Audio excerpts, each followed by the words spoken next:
دیکھیے اس اجتماعی دعا کو جو نماز کے بعد ہوتی ہے، اگر کوئی شخص نماز کا حصہ سمجھتا ہے، نماز کا حصہ سمجھتا ہے تو یہ غلط ہے۔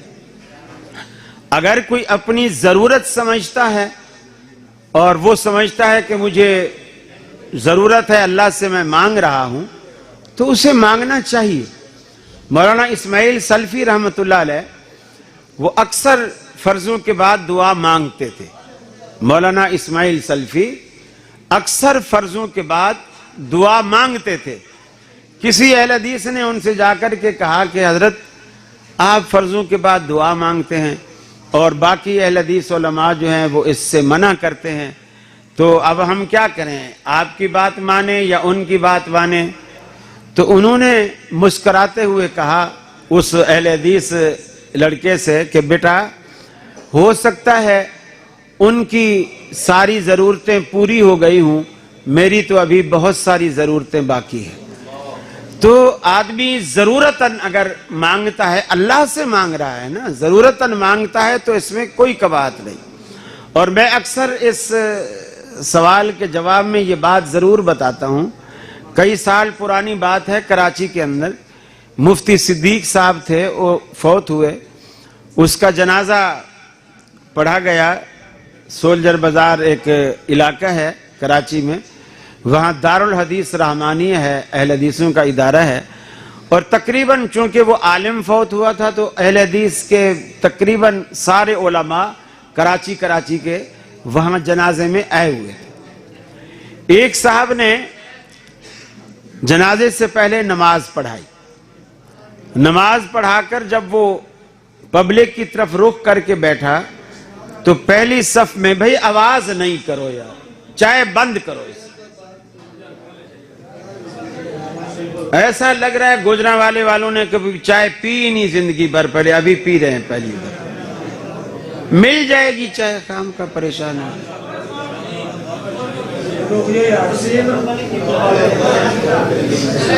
ایسے لگ رہا ہے شادی حال میں بیٹھے ہوئے، روک دو چائے، دان دو، اس کا یہ نقصان ہوگا جو پیے بیٹھے ہیں یہ بھی دوبارہ لیں گے۔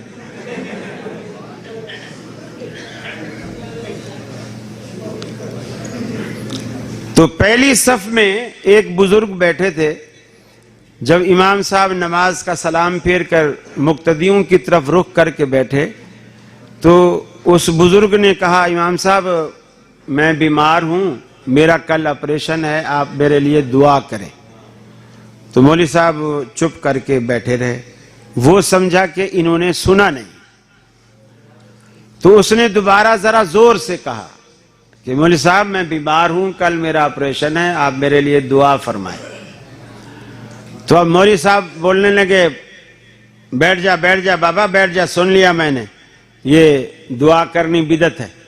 تو اس طرح کہہ کر وہ غصے میں اٹھا، بوڑھا تھا بیچارہ، لاٹھی کے سہارے صفیں چیرتا ہوا باہر نکلنے لگا اور یہ بولتے ہوئے گیا کہ توبہ توبہ، اب تک تو میں یہ سمجھتا تھا کہ وہابی غیر اللہ سے نہیں مانگتے، مجھے تو آج پتا چلا ہے یہ تو اللہ سے بھی نہیں مانگتے۔ تو کتنا غلط میسج گیا ہماری طرف سے، اور میں نہیں سمجھتا کہ وہ بندہ پھر کبھی اہل حدیثوں کی مسجد میں گھسا ہو۔ تو آپ اس طرح دین کا مذاق نہ اڑائیں اور اس طرح سختی نہ کریں۔ اللہ کے رسول سے جب بھی کوئی درخواست کرتا آپ اسی وقت ہاتھ اٹھا دیتے، یہ بھی نہیں ہوتا اچھا عصر میں جاؤں گا، نماز پڑھاؤں گا، پھر دعا کروں گا، اسی وقت آپ ممبر پہ کھڑے ہوئے، جمعے کا دن ہے، خطبہ دے رہے ہیں، اور ایک صاحب مسجد میں داخل ہوئے، اس نے وہیں سے شور مچانا شروع کر دیا، یا رسول اللہ ہم برباد ہو گئے، تباہ ہو گئے، ہماری چراگاہیں خشک ہو گئی، حوض پانی کے خالی ہو گئے، ہمارے بچے پیاسے بلک رہے ہیں، اللہ سے دعا کریں اللہ بارش برسائے۔ نبی کریم صلی اللہ علیہ وسلم نے جمعے کا بھی انتظار نہیں کیا، خطبہ روک دیا اور ممبر پر، بخاری کی روایت ہے، ممبر پر آپ نے ہاتھ اٹھائے اور سارے صحابہ نے آپ کے ساتھ ہاتھ اٹھائے، اجتماع کیا دعا کا، اور بارش برسی اس جمعہ سے لے کر اگلے جمعہ تک بارش رکی ہی نہیں. پھر اگلے جمعہ اللہ کے رسول منبر پہ کھڑے، وہی شخص تھا یا کوئی اور شخص تھا، لیکن اس کا انداز بیان اسی پہلے شخص کے جیسا تھا. یا رسول اللہ ہم تباہ ہو گئے، برباد ہو گئے، راستے بند ہو گئے، مکانات گر رہے ہیں، سارے لوگ ڈوب رہے ہیں، اللہ سے کہو کہ اس بارش کو روک دے. اللہ کے رسول نے پھر دعا کے لیے ہاتھ اٹھایا، صحابہ کرام نے ہاتھ اٹھائے.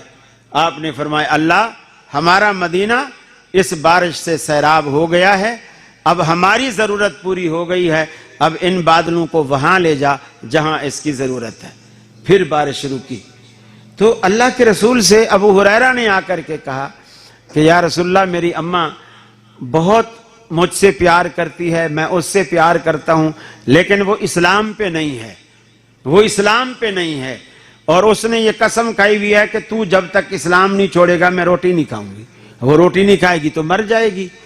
تو آپ دعا کریں کہ میری اماں مسلمان ہو جائے. رسول اللہ صلی اللہ علیہ وسلم نے اسی وقت ہاتھ اٹھا دیے، اسی وقت آپ نے ہاتھ اٹھائے. ابو ہریرہ کہتے ہیں کہ میں وہاں سے بھاگا گھر کی طرف، یہ دیکھنے کے لیے کہ دعا پہلے پہنچتی ہے یا میں پہلے پہنچتا ہوں.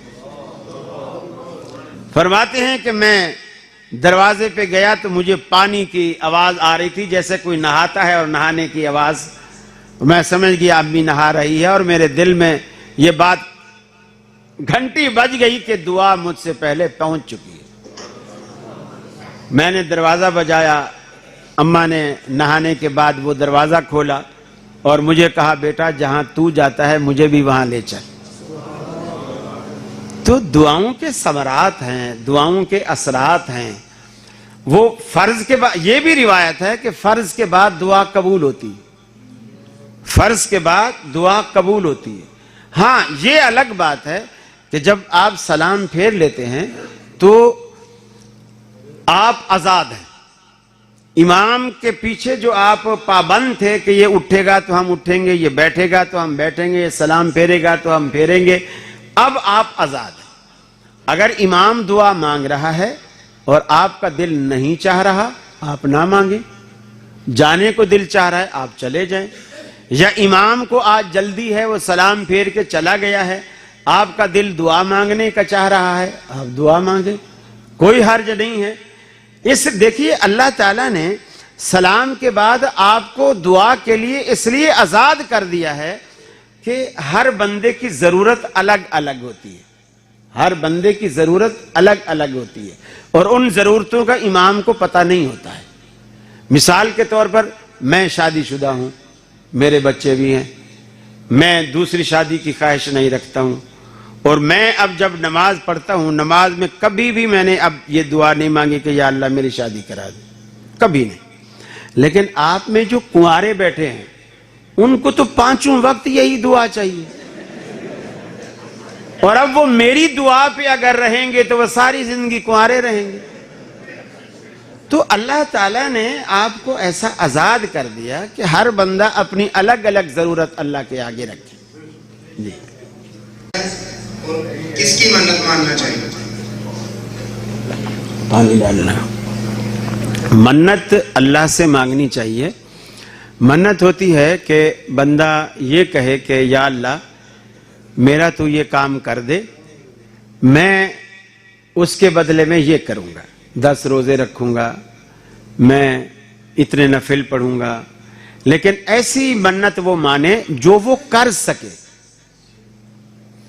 لوگ منت تو مان لیتے ہیں اور پھر اس کو نبھا نہیں پاتے.